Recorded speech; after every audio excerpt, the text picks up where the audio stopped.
for anyone who can't make it. But we'd like to thank everyone for joining us today, and thank you sincerely for your interest in the Ag Career Start program. We are about to enter our third year of the program, so it's a very exciting time for us.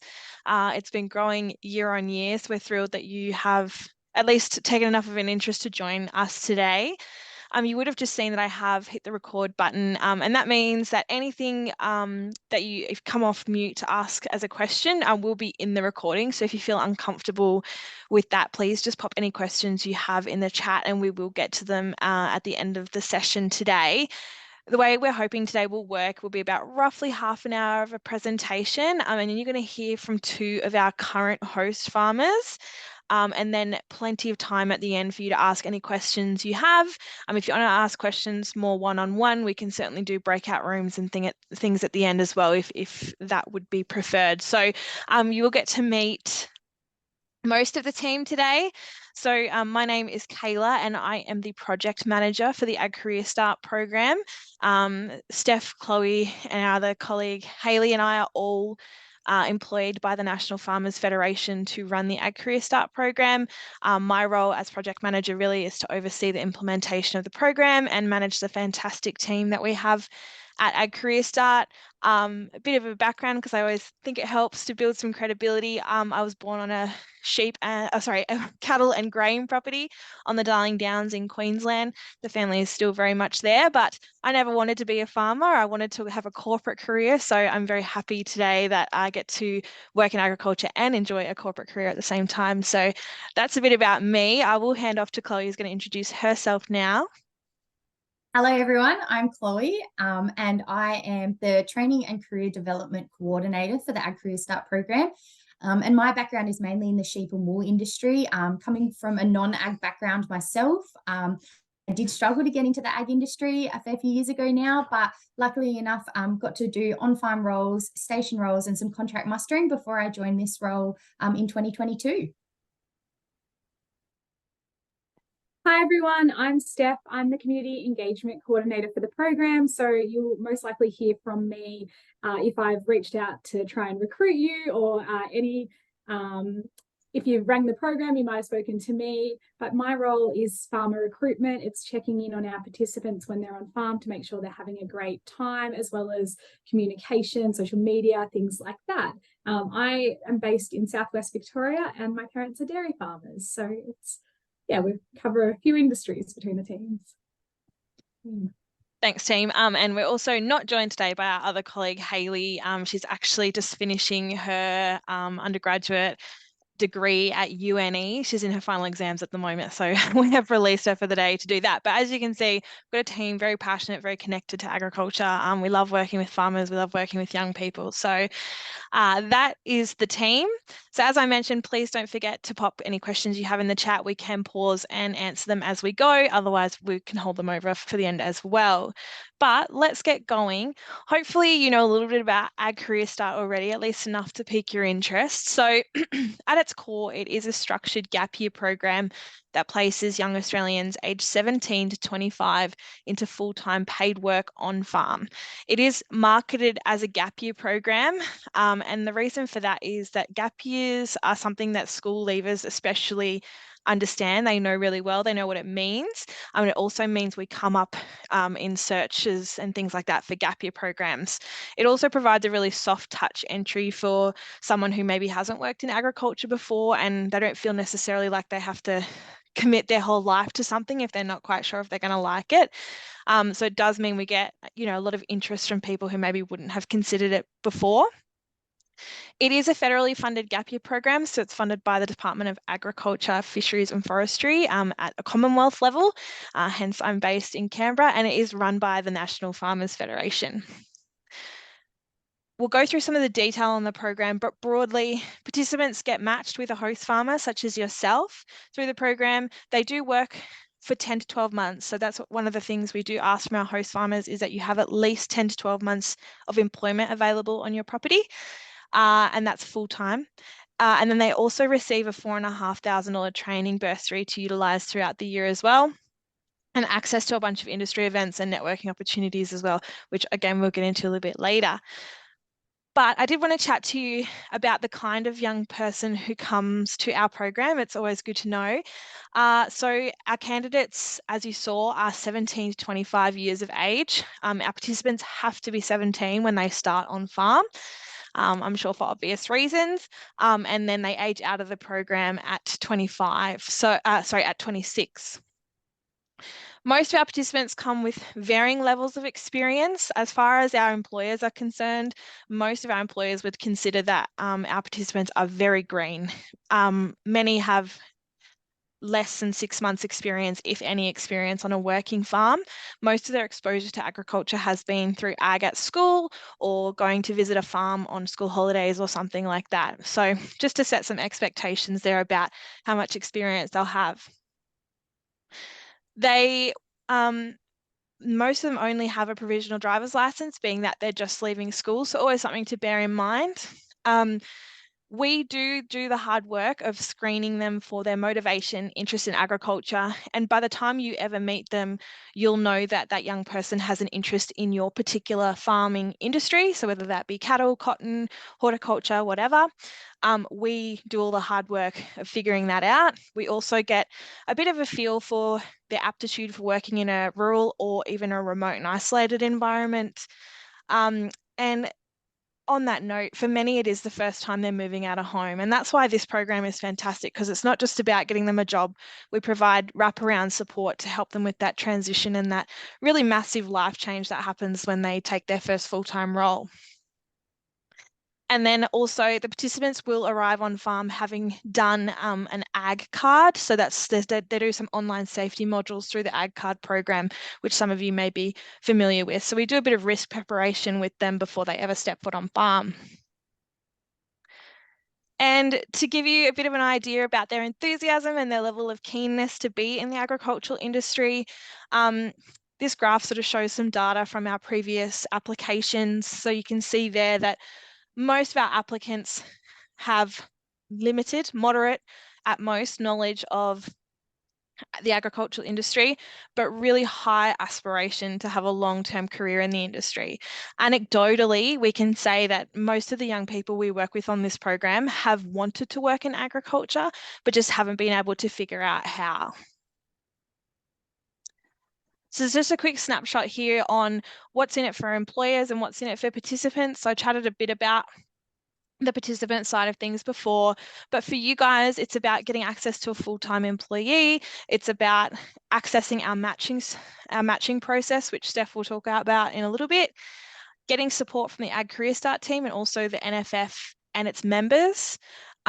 It's free to join, so it's not like other recruitment or workforce agencies where you pay a fee. It's completely free to join and there's no obligation. So if you sign up and you decide not to take a participant, that's okay. You also receive a $2,000 farm safety incentive payment per participant. So if you're someone who's going to be taking potentially more than one participant, you are eligible for multiples of that $2,000. And then you get access to our broad-ranging recruitment strategy, which we'll also talk a little bit about later. Very quickly, just to look at some of the highlights from the last 2 years. So as I mentioned, we're coming into our 3rd year of the program. So our funding that we receive from the Commonwealth Government is for 200 total places. We have at this point delivered 100 of those places and we'll be delivering the final 100 next year, which hopefully you'll be a part of.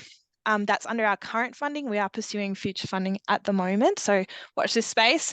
But the good news is we've had about 86% complete the program, so attrition rate of only 14%, which we're really, really proud of. We've had 82% industry retention, so that is participants who are at this point in time still employed in agriculture in some capacity or studying in agriculture. And 54% continued on their host farm post completion of their placement. So some really good stats there. More than half choosing to stay on farm. And then we're really proud through this program to provide free training for a lot of our participants, also travel opportunities to go to conferences and things as well. And we've delivered those activities to the sum of about $190,000 across the last 2 years. So we really do try and deliver value for our participants and for industry as well. And I'm going to throw to Steph now to chat through the matching process. Thank you. So as I'm sure everyone is aware, our applications are currently open for the 2024 intake of the program right now. So applications will be open until the 15th of October, and that is for participants and farmers to join for next year. So make sure you get your application in. So as a farmer, that application is pretty straightforward. It basically asks questions about the role that you will have on offer on your farm, the specifics, so what a day would look like in the role. Do you provide accommodation? Do you have any specific requirements? For example, are you a cattle station and you really require experienced horse riding skills or motorbike skills? So it will ask you specifics on your role. From a participant side of the application, so our participants are required to submit a covering letter, which is 800 words minimum, or a 5-minute video, which outlines their motivation to join AgCAREERSTART, their motivation to work on a farm for the year, what industry they want to go into, and what they really want to get out of their year.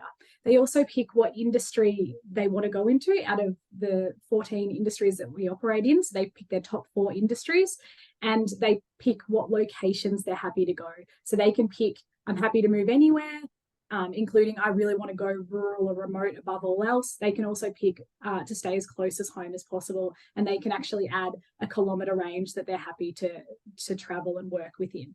So based on that information, we then match them with farmers in our system come matching time, which will be from the 16th of October through to December this year. So basically, if we have a participant who's really keen to get into the dairy industry and they're happy to go anywhere, we would look at farmers in our system who meet that criteria. Some of our participants are quite specific. Some do come from farming backgrounds or have maybe studied an ag degree and have, you know, more specific requirements. So maybe they will want to go to an organic farm, or they're really interested in sustainability or regen ag. And that's where we really go through the nitty gritty of the farmer application and the participant application to see who's offering that and who would be best placed to go to that farm, if that makes sense.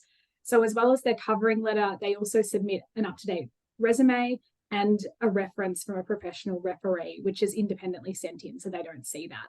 So when we make a farm match, we send you as the farmer the paper application, which includes the cover letter, the resume, and the reference letter. And you have 48 hours to say yes or no to go to interview with that person. And most people would go to interview unless there was a glaringly obvious reason as to why. Maybe they don't have a skill that you essentially need or whatnot. So when you've said yes to going to interview, we then send your application to the participant so that they can see your farm details, and they also have 48 hours to say yes or no to going to interview with you.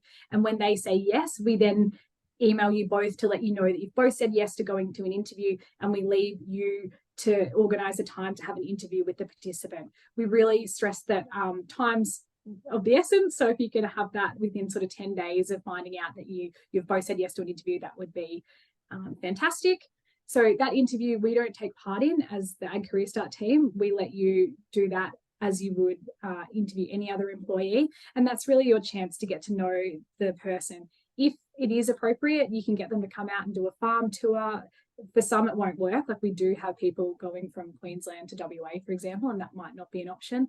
But if it is an option, we definitely encourage that, as well as you know, if you want to get additional references, you can. If you want to get them to do a police check, that's also up to you. It's really your chance to get to know them and make sure that they are the right candidate for your farm. So assuming that interview goes well, you would then offer them a job on your farm for 2024. And as part of the program, they would start between January and March. And that, again, is up to you to decide when works. We know for some of our producers, the season doesn't start till the end of March, so you might not want them to start until then. For others, January is a great time to start. So you would then offer them an employment contract with a start date. They would sign the employment contract and you would send us a copy. Then they would start on farm at the date that you've organised and complete their year on farm. And over the course of the year, we will be in touch with you and them about ongoing training and development and networking opportunities.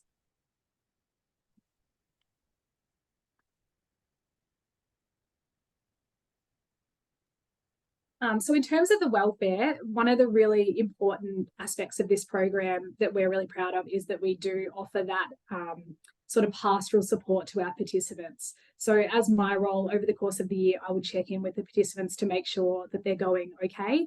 It's not an investigative process by any means, but just a way to see that they're having a good time and to give them the opportunity to give any feedback to us. You know, for example, there might be questions that they feel they can't ask their employer because they feel embarrassed, or, you know, maybe they've got homesickness concerns. So we can really offer that support in the background to them.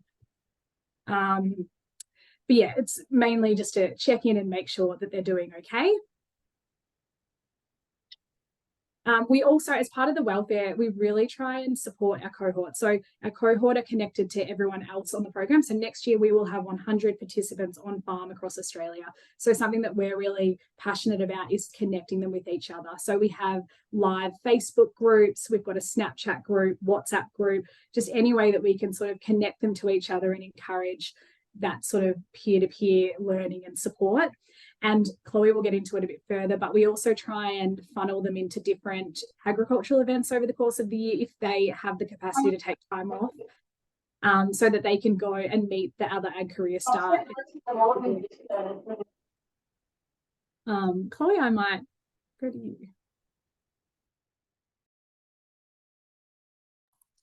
Sorry. So as we mentioned earlier, all participants have access to a training and engagement bursary. So that's the $4,500 to spend throughout the year. So myself as a training and career development officer, typically sit down with them at the start of the year or a couple of weeks into the program and really try to understand what they, in terms of training, they would like to do for the year, what their career goals are and their aspirations, and anything that we can assist them with. We'll also have a chat with our host farmers about some skills that you feel that young person might need going onto farm, whether that be a chemical card, whether that be a low stress stock handling, whatever it is that you feel they need to fulfill their role on farm. We'd like to support them to do that. So we have those conversations, and then we put together a training plan for those young people. And from that, that's got a bit of industry information, some newsletters they can sign up to, different young farmer networks in their area, different industry bodies that they can look into, sign up for, etc. And then throughout the year, we'd also organise different parts of training. So if it's a forklift license they would like to do, we can organise that. So the training and engagement bursary pays for any type of training, ticket, course cost. It can also pay for their travel to get to that training course, and it can also pay for their accommodation should they need to stay overnight or for a lengthy period. From there, we then talk to them, and so we would then move into helping them through that process throughout the year as well. And so this year and last year as well, previous participants have spent their bursary lots of different ways. As Steph mentioned, we like to encourage participants to go to industry events. They're a great way to meet other young people, other participants in the cohort, and they're also another great way to embed themselves in industry and really find out what the broader topics are. So we've had young people attend the Innovation Generation Grain Growers, Evoke Ag Cotton Conference, BeefX Dairy Conference, etc. So we're really excited to be able to support them. And again, that bursary covers their ticket cost to that conference or event, the travel costs, so whether that's flights or driving there, and also the accommodation while they're there. So we really want to make sure that these young people aren't out of pocket. They're getting the best experience going forward. Some of the other training that they've also completed are low stress stock handling courses, motorbike riding. Some people do choose to do certificates in agriculture or a rural operations course, first aid, any type of machinery courses. And as you're aware, and especially in your area, you know best what's happening in your area and your industry. And so we really love to liaise with our host farmers in regards to what type of trainings available in the area. Like I said, what's going to be best for your participant on farm and also for them going forward into their agriculture career as well. Something that I'll add to that is just that the conferences are a really critical part of the way that we see young people exploring their future in agriculture. And I know certainly it can be really hard as employers to find time to release your employee from the business to go and do, you know, week-long trips to these conferences, but the way that we see their perspective of the industry shift and change having attended these events is actually quite critical. And so we do ask our employers who come to the program to really try as much as possible to encourage your participant into these training and development opportunities, whether that be to go to a conference or to go to a working dog school or something like that. It really adds so much value, not only to their experience on farm, but also to the retention rates that we have in completing the program. Speaking of what we're looking for in our host farmers, I wanted to run through this list of obligations because this is really critical to understanding whether or not, you know, this program is right for you. We certainly know that it's not for everybody. This is one solution for our agricultural workforce issues, but it's not the only one. And so we really do ask you to consider seriously whether this is a program that's the right fit for your business. So what we are looking for first and foremost is employers who are able to provide a safe and positive experience for a young Australian. And we take psychological safety as seriously as we take physical safety in this program. You must have the capacity and the want to teach and support someone who may have limited experience in agriculture. They are very keen, but they don't know a lot, and sometimes they need reminding that they don't know a whole lot, but it also requires some patience as well. You must be able to offer full-time employment for 10 to 12 months in 2024, as I discussed before. Now, our participants are on all sorts of different contracts. So you can offer casual contracts if you like. You can offer full-time permanent contracts if you like, or on some kind of fixed date contract as well if you would like. We're very flexible in that sense. Just chat to us about your specific requirements. Our only requirement is that our participants have to work the equivalent of a full-time job across the duration of their placement.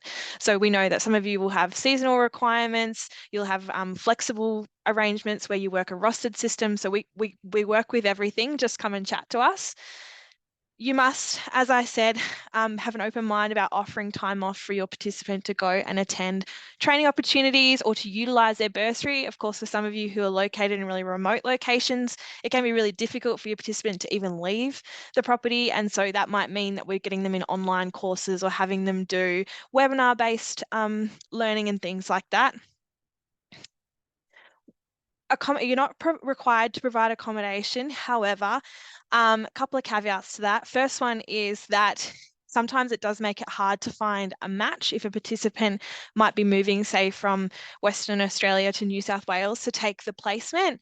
They are young people who won't have rental history, and so some of them do find it quite difficult to source or to be approved for a rental accommodation. That's even if you have them available in your regional location, which of course, as we all know, is such a huge problem. So we do ask for your local expertise and help just in getting them connected to the right people in locating accommodation if you don't have any available.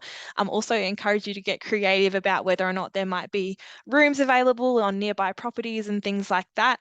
It can be a really tough one for these young people, given that, they don't come with a lot of rental history. You will complete an on-farm induction with your participant. Now, this induction is not to be over and above any existing inductions you might have. It just lays out the bare minimum fundamentals, things that you should be doing in your inductions anyway on farm. And it's just a check box system. So there's a list of about, I think, Chloe, about 15 things that you have to go through with your participant once they get on farm. And they're all basics. As I said, there's nothing overly onerous, and you would be doing it anyway with your new employee. This is just us making sure that those things have been done. Once it has been completed, you and your participant, or whoever the participant supervisor is, will be signing off to say that they have done those things. And once you've sent that form back to us, that's then when we release that $2,000 payment. You must report all incidents to AgCAREERSTART team as soon as reasonably practicable. This is a really important one. We have a duty of care for our participants on the program, and whilst we're not their employee, that's you guys, we still take, as I said, their safety and welfare really, really seriously. And because we're a government funded program, we do have to report some of these things up the chain. So it's important that we know what's going on as soon as it happens, or as soon as we can know. But we will provide you with a framework for what constitutes a reportable incident and what doesn't. So don't stress about that. You'll get plenty of instructions if you get matched into the program. And then the other thing we ask for you to do is to introduce your employee into your local community and your local, the working community as well, making sure that you're doing everything that you can just to get them connected and get a head start, particularly for those young people who may be the only young person working in the business. It can be really daunting and scary. And so whatever you can do to help them, we really, really appreciate it. And whether that's getting involved with a local volunteer group, signing up to the SES or something like that, or joining the footy club, whatever it might be, we ask for your help in doing that with them. Of course, we're always here in the background as well to help with those sorts of things. And I'll just let Steph run through getting your application ready. No worries. So as I spoke about before, the application for farmers is more about the position that you have on offer and explaining that to someone who might have limited background in agriculture. So what we're asking for is a detailed description of the position that you have on offer. So instead of just saying, station hand, really explain and I know it's hard to do in farming because a day looks very different, but the general duties that they would be doing daily, what a sort of typical day would look like on the farm. It's also your opportunity to sell why your farm is a great place to work.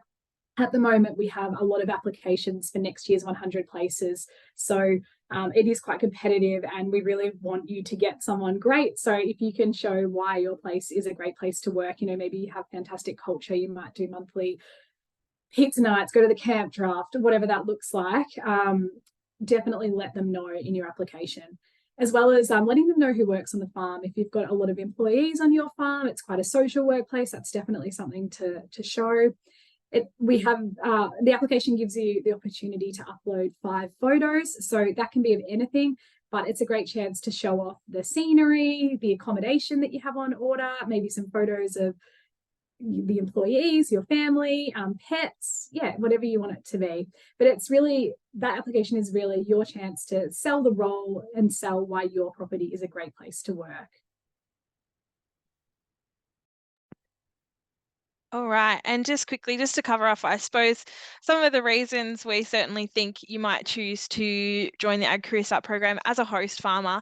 The big ones for me are the access to a national talent pool, particularly for those of you who are owner-operators, small family businesses. We can probably, I suppose we can leverage for you our recruitment strategies and systems, which is national. Being a national program, Steph, Chloe, Hayley and myself, we attend Careers Expos nationally all year long. Hayley is a dedicated resource in and unto herself in the student engagement space. So she's constantly talking to teachers and careers counsellors, reaching into networks that maybe you haven't reached into before, which means we do have access to spaces and young people that maybe you wouldn't get access to otherwise, particularly, as I said, if you're an owner operator. We also have a fantastic marketing budget, which is great. So come and utilize that for yourself. As I mentioned before, and I showed you that graph, our participants are really, really keen to come and give it a go. And I know I hear feedback all the time from employers saying how hard it is just to find someone who wants to give it a go. We've done that hard part for you. We've got the people who want to give it a go. So it's just about finding the right one for your business. On our participant side of things, it provides them a single point of entry. One of the big challenges we hear from our participants is that they're not ever quite sure who to go to get a job, and they really struggle to figure out who's who in the zoo and which kind of employer they'd like to work for. So they trust us to do that for them. And so that's of real value to you as an employer. For those of you maybe who might be employing a young Australian for the first time, coming through the program hopefully provides you with a bit of confidence to go on that journey, which can be a little bit daunting, certainly. And we've got employers in the program who employed their first full-time employee through AgCAREERSTART and had the confidence to do so because they've got us in their corner supporting them and cheering them on. you and your participant receive wraparound support as well through the program, which we've discussed quite a bit, but I don't think until you get into the program, you really understand how much of a wraparound that support is for both yourselves and the participants. We really, really get to know our participants throughout the year. They text us every day. They're constantly communicating in the Snapchat group, and it just adds so much value and enrichment to their I suppose, journey on farm. And I just don't think you can quite quantify what that adds to their experience. The funding that they get access to, so that $4,500, that's money you don't have to put into them, which is always fantastic. And certainly they really do make the most of it. We've got participants who, yeah, certainly tap out that $4,500, which is fantastic to see. And then the big altruistic motivations, of course, which is really developing that future workforce for Australia. As of the end of next year, that will be 200 young Australians who we've embarked on their agricultural journey. So we hope you'll come and be a part of that.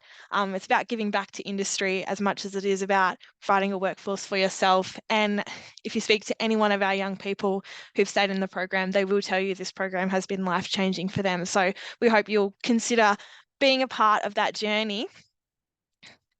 And I think that's about enough from the team for now. We want to introduce you to a couple of our current host farmers. So I'm just going to come off share. We are joined today by Andy Laidlaw and Michelle Lawrence. I saw skirting around here somewhere, Michelle. Oh yeah, there she is. You're just hiding from me. So what I thought we might do is I'm going to throw to Michelle first. So Michelle actually is participating in the program for the second year in a row. Michelle, could you give us 5 minutes on what brought you to the program, the way you've integrated your AgCAREERSTART employee into the business, and why you would encourage other host farmers to get involved? Okay. I guess we have I guess when we started this journey, our children were of that age where they could participate in AgCAREERSTART. So I'd promised one young son a few years ago when he was in year 12 that, well, actually probably year 10, that by the time he got to year 12 there would be an AgCAREERSTART program, but then COVID hit, so he went straight to uni. But we have two young sons. They're not young anymore, sorry.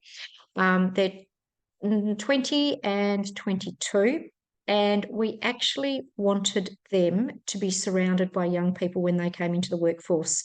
And I guess traditionally our workplace was full of older people, and we wanted to change that. So we started off employing young people probably after COVID. We found that there were local young people. We had backpackers helping us through that period too, but they were just sick of shutdowns and they wanted to come on farm and get out of classrooms, get out of inside, I suppose. So we sort of AgCAREERSTART fitted really nicely into that time for us as well in that sense. So when our first participant came on board, Emma, we already had 2 or 3 young people in the workplace, which made the transition really, really easy. And she became immediately best friends with one of our young girls. And she's actually returning this summer after her first year of ag in WA at uni. So I guess when you have multiple young people in your workplace, or any people in your workplace, it's really nice to break that up with other people. It really helps relationships. I don't know, it just changes the work, it brings interest to a small workplace. We're now employing 5 to 7, it'll be 8 this summer, people 22 and under, the oldest being our eldest son, Brad, who's at uni in Queensland. So incorporating them into social life has been incredibly easy for us because we find that young people actually find it difficult to make friends who are people like them. I guess our young people have tried to escape that, especially the girls. They didn't want to be part of that town life, materialistic partying life. So they've just loved being on board with other young people who are their kind of people. What were some of the other questions? I've forgotten.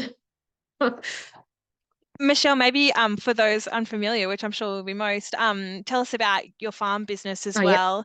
Yep. And then talk to, I suppose, how your participants have, I suppose, integrated into the business. What have you had them doing on the daily? Okay. So we're in Tassie, Central North. We milk 1,100 cows, so we're a dairy farm. We've been here for about 17 years. So when our young people come in, the first thing we do is to teach them to milk cows. We try and break things down into, we don't overwhelm them with lots of things to learn because it's too much. And especially when they haven't got an ag background, even the terminology that you use is very, very different. And safety, teaching safety to young people who are green is very, very different to people who've come from farming backgrounds, because basically they cannot, they can't even conceptualize what dangers are out there until they get to them. So you really have to be there, or you have to be there and teach them every part of the way. So I guess they come in, they start to milk, and then we sit down and have goal meetings and talk about what other areas of the business they're interested in. So most of them then get to learn to use a tractor, they go out on quad bikes, that sort of thing. Fantastic. And you've got Acacia on farm this year. Tell us about a bit about Acacia's backstory and what her journey's been like. Might start with Emma first, because Emma was green. Emma knew nothing. But Acacia's come from a dairy farm, so she actually had milked at home. She'd fed calves, that sort of thing.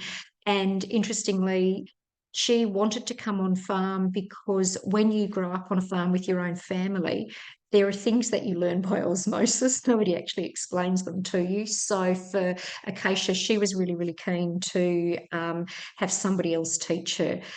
So that's worked really, really well. And so she did come in. She already knew quad bikes. She already knew milking, but she herself said that she thought she knew quite a lot. And she realised when she got here, there was quite a lot that she didn't actually know. So... And Acacia's doing a Cert 3 in Ag. Emma, when she was here, she was having a gap year before she went to study Ag. So that year on a farm was really important to her future Ag study. Acacia's looking forward to eventually moving back to the family farm, but she's committed to a Cert 3 in Ag, and she's decided to stay on another year. Fantastic. That's great news. We'll flick to Andy now. I can see him hanging out there waiting for the spotlight. So Andy joined us on the program for the first time this year. His participant, Tara, is out there. Andy, first off, tell us about the farm. Tell us about Tara and what it's been like having her on the farm. Thanks, Kayla. So we are broadacre cropping and sheep just south of Ararat in Western Victoria. Tara, well, basically how I came across the program was last year we had a local young girl, Kira, working for us. We desperately needed someone. We advertised, couldn't get anyone suitable, and Kira came and asked me for a job through word of mouth. Couldn't even drive a manual car, and learnt and listened and did really, really well. And she actually put me on to AgCAREERSTART because I was asking her what I was going to do in 2023 to replace her. She was really good. So Tara this year came to us, same again, really green, but I find the AgCAREER students good, and I put Kira, she wasn't with the program, but I put her in the same basket. But they're keen to learn, they're passionate about what they're doing, they want to learn, they listen to instructions, and so you're basically halfway there, as opposed to having someone that thinks they know what they're talking about when they don't. Tara has been great. She drives tractors, did a lot of tractor driving, spreading. She did a little bit of seeding, very capable. She's always helping with sheep work. She can drench, vaccinate. She can muster big mobs of sheep on her own now. So she's going really, really well. Yeah, you still want to keep an element of supervision there, but yeah, proving if 6-8 months in, she's pretty handy now. It's really good. And Andy, do you know what Tara's sort of future plans are? yeah, so she's enrolled at UNE in Armidale next year to do I think could be ag science. I'm not sure, but she's going to stick with ag, and yeah, I think she's a smart girl. She'll go on to do great things, I hope. Thanks, Andy. And what would you say, I suppose, what have you learnt from having a young person like Tara and Kira before her in the business? Have you had to change anything, or has it been easier than you thought, harder than you thought? No, it's been look, it's hard at the start, but it does get easier. And as far as the business goes, a young person fits in really well. We have another experienced person at all times working as a 2IC, so that can oversee, some sheep and cropping operations when I'm not here. My dad still does a fair bit on the place, but he's getting older. So having a young person in the mix, it actually breaks things up a bit. Either myself or Anthony or Dad have always got time to work with Tara to help her and teach her, and I think that's really important. You've really got to make time to teach the kids, so that to get them to a standard that you want them. So I'm lucky we can all do that. Yeah, there's what was the other questions, Kayla? No, I think you've answered it, Andy. I'm conscious I want everyone to have time to ask any questions that they have, and certainly ask questions of yourself and Michelle while you're still online. So I just will quickly flick through just a couple of our, I suppose, most frequently asked questions. And then we will flick to question time, so you can ask Andy and Michelle any questions you might have, or ask the team as well. But quickly just covering off a couple of things, which hopefully you've got the gist of by now. But eligibility, every primary producer is eligible to participate in the program. There's just never any guarantees that you will get a match. I guess I want to be upfront about that. However, what I will say about that is that this year we will certainly have more participant applications than we will have host farmer applications. So if you're signing up to this thinking there's no way I'm going to get someone, the chances are really high this year. Applications look really, really good. So if you're thinking about it, just throw your hat in the mix. You just never know. Leave for train. Sorry, Steph. Can I just add as well that it is a free program? I'm not sure that we've said that anywhere. So if you, aside from paying the wages of your employee, it is absolutely free to join. So if you are thinking that, it is free. Mm-hmm. Thanks, Steph. Leave for training we chatted about. So I hope you can sort of hear we are a new and I suppose nimble program. We are a small team, which means we're pretty flexible. We can work with sort of any situation. So come and chat to us if you got about something specific. We want to work with your business. We don't necessarily want to force you into working to our systems. We have a couple of obligations, which I discussed before. But beyond that, we can make anything work. So come and chat to us.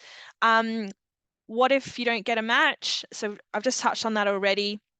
The option you also have if you don't get a match is to stick with us on a wait list. We do find sometimes a couple of weeks in, the teething problems start to happen. Participants feel like things aren't working in their current placement. There may be personality clashes, things like that, and we may always need to move some of our participants. So stick around if you are keen and you don't get a match.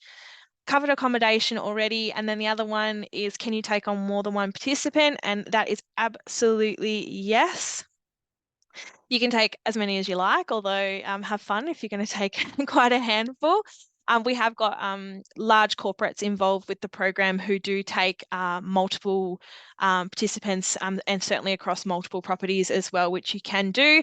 We've got some employers doing a rotational based system in their business, rotating participants across their different farm locations. So like I said, we can make most things work.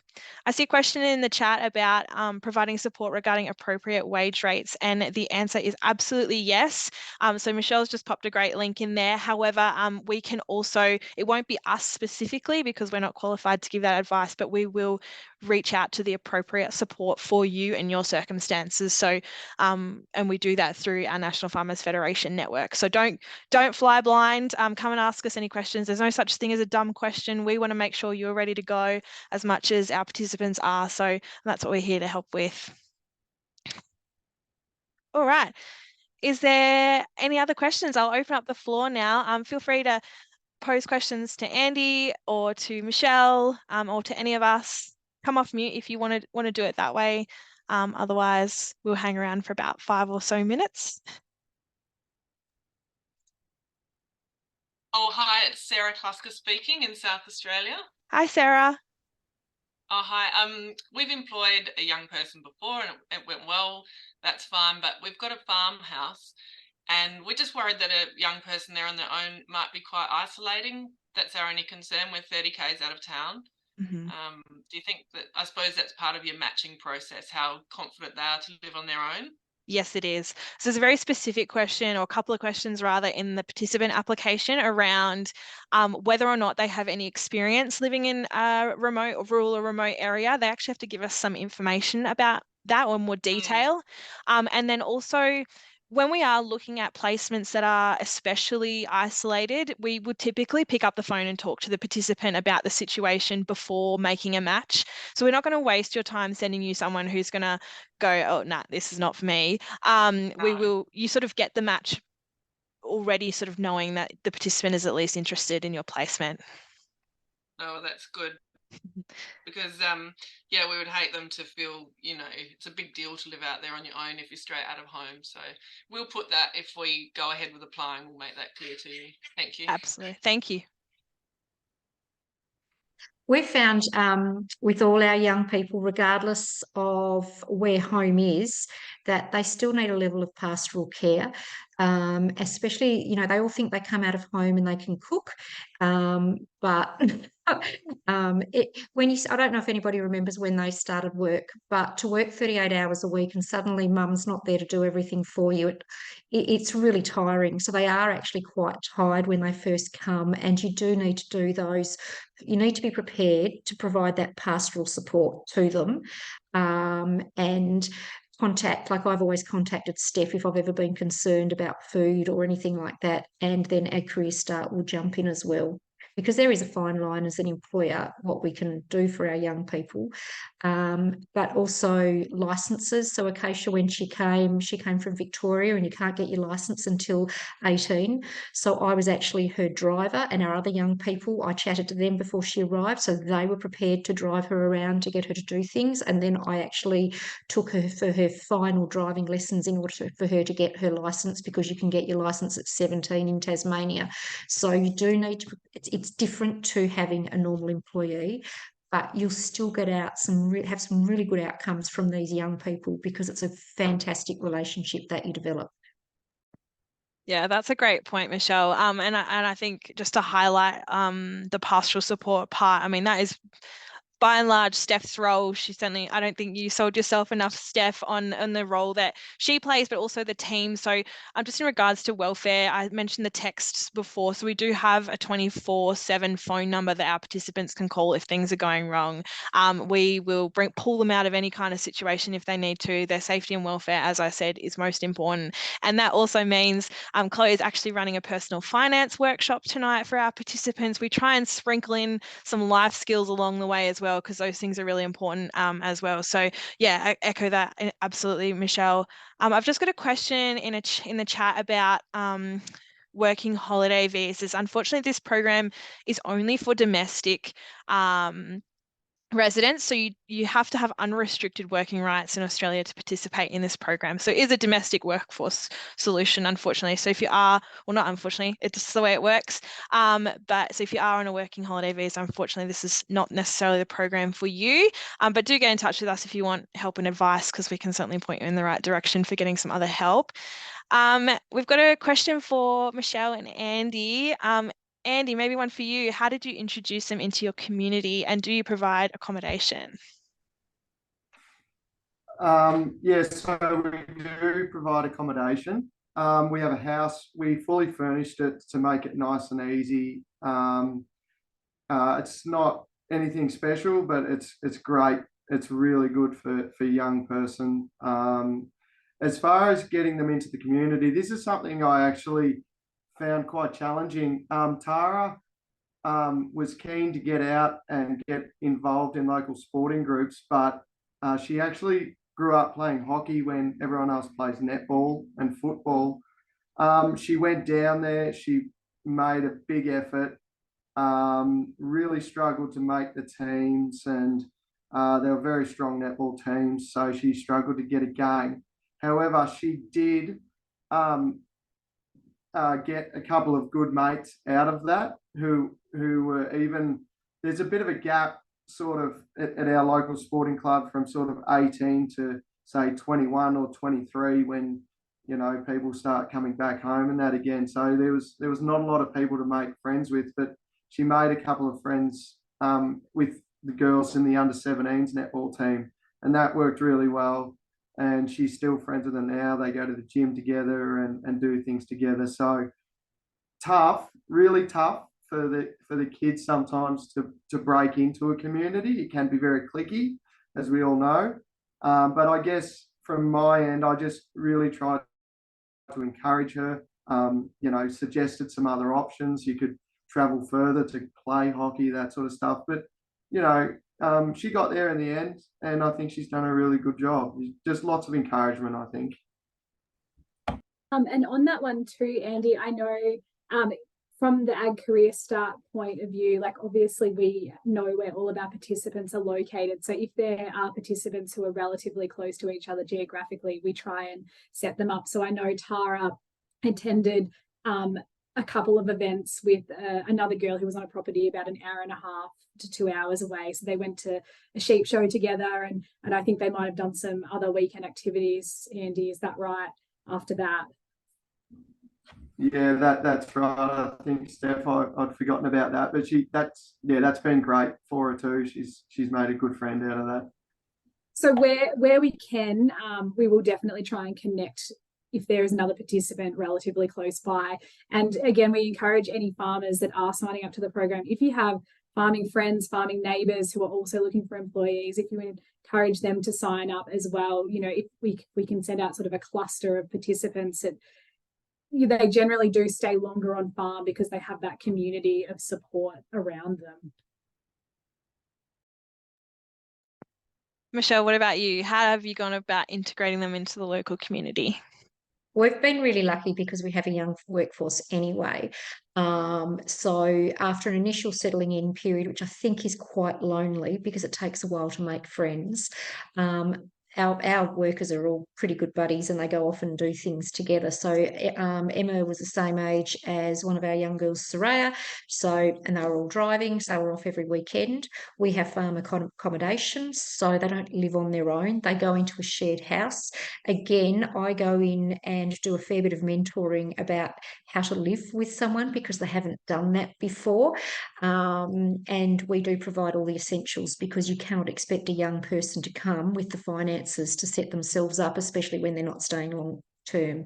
Over time, they tend to buy little bits and pieces.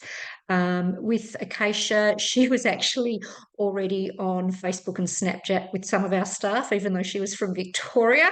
And she's integrated really, really well, but within a different age group within our workforce. But they'll still all go and do things together. So I guess for us, it's been easier. But I would suggest starting to think about where your young people are in your district and who can mentor them. And it might be can you do this for me? It doesn't have to be forever, but if you can just tell me where and ask your other local young people where to send these people, I would suggest that because loneliness isn't fun. Something I'll add to, I think, is that I think it can be hard to understand sometimes how much they lack confidence to ask to do things or to ask questions. And so I think a bit of advice I would give in this situation is to have those conversations proactively. So and Michelle's nodding. So encourage them to go and do those things because they might be scared to ask for that time off. Let's say hockey for Tara, you know, let's say that's on a Friday, training's at Friday on a 2 p.m. or something like that. Like, make sure that she knows it's okay to go and do those things because they won't ask you, because they all have varying levels of experience in the workplace, and some will have all the confidence in the world, but most of them won't have any. And they'll do themselves out of opportunities to go and make friends because they're scared to ask for that time off. So make sure you're proactive about that as well. We often find participants who will say, oh, I haven't been able to go and do anything. You say, why not? And they're like, oh, well, I'm too scared to ask for the time off. And it's like, well, got to put our big girl pants on. We have to go and do these things. But it's stuff that they just haven't learnt yet. And so I encourage all of our employers to, get on the front foot about those sorts of conversations where really empower them to do that. I think when they start, you are a semi-parent, but you've got to know where to draw the line. It's actually easier than parenting, but you actually do need to check in with them regularly and ask them how their weekends were, because to come away from home, they are incredibly brave already to make that step. So they are more likely to say, oh, I'm fine.